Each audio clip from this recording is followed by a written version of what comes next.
Hello दोस्तों, कैसे हो सब। आज मैं आपको शहजादे के जादुई दुनिया की कहानी सुनाऊंगी, लेकिन उससे पहले जल्दी से सब्सक्राइब करो। एक दफ़ा का जिक्र है, एक शहजादा बहुत खूबसूरत था जो महल में रहता था।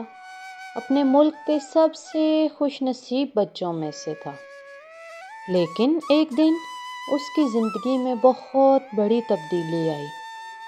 जबकि वो एक रोज़ अपने बाग में घूम रहा था, अचानक से उसने एक जादुई दरवाज़ा देखा जो उसने पहले कभी नहीं देखा था। उसने उस दरवाज़े को खोलने का फैसला किया और उसे खोलकर अंदर चला गया।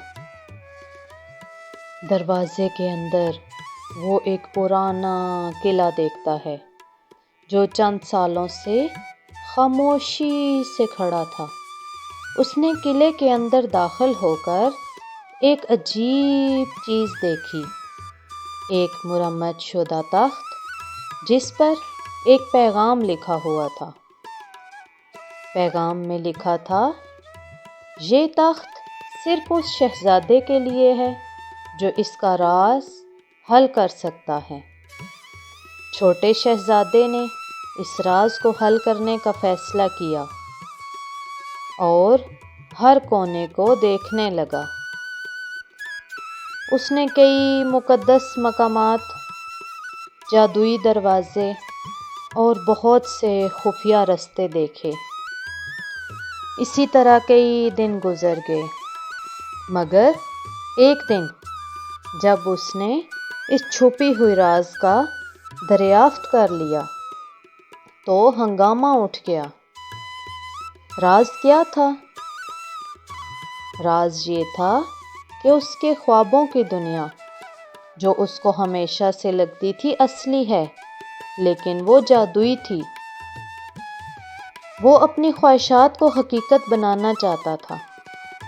इसके बाद वो अपने मुल्क में खुशी और अमन लाया, सबके दिलों को जीत लिया। लेकिन राज के हल होने के बाद भी उसने अपने दोस्तों को अपना साथी रखा और हर रोज़ नए मकामात की तरफ चले जाते। ऐसे ही छोटे शहजादे का राज एक दिलचस्प कहानी बन गया, जिसने बच्चों के दिलों को फतह किया और इन्हें एक संगीन राज की तलाश में मदद मिली। तो बच्चों, कहानी कैसी लगी? अगर अभी तक सब्सक्राइब नहीं किया तो जल्दी से सब्सक्राइब करें और हाँ, लाइक बटन को ज़रूर दबा के जाना।